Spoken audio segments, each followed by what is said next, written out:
ان میں دو طریقے ہوتے ہیں، یا ان کی والدہ حیات ہے، والد محترم حیات ہے، 3 بھائی ہیں، وہ کما رہے ہیں، وہ تینوں لا کر جناب من اماں جی کو پیسہ دیتے ہیں، اور والد بھی جی بالکل ادھر ہی دے دیتے ہیں، گھر کے نظام میں وہ بھی شریک ہے۔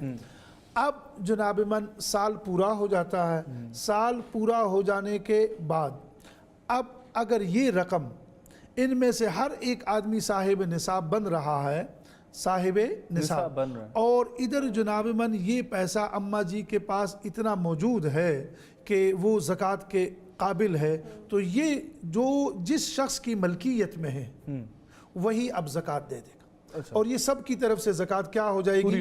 پوری ہو جائے گی، چونکہ بقیہ جو تھے وہ تو ایک غلام کی طرح کما رہے ہیں، آ رہے ہیں، 10 روپے صرف خرچے کے لیے لے رہے ہیں، بقیہ وہ ادھر ہی رکھ رہے ہیں۔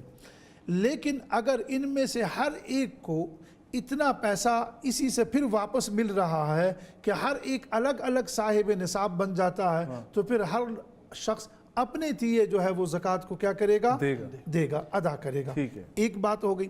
دوسری بات وہ یہ کہ کئی مرتبہ ایسے بھی ہوتا ہے کہ تمام گھر کے افراد کماتے بھی ہیں لیکن پرائیویٹ نوکریاں کرتے ہیں، اور وہ لا کر لیکن میڈیکلی ایجوکیشن، تعلیمی اخراجات یہ وہ اتنے ہوتے ہیں کہ وہ پیسے آتے تو ہیں لیکن ساتھ ساتھ کیا ہو جاتے ہیں؟ خرچ ہو جاتے ہیں، کوئی زکوٰۃ نہیں۔ السلام علیکم، میرا نام صدف ہے، میں لاہور سے بات کر رہی ہوں۔ مجھے یہ پوچھنا ہے کہ اگر کسی کا روزہ قضا رہ جائے اور اگلا رمضان آ جائے تو کیا حکم ہے؟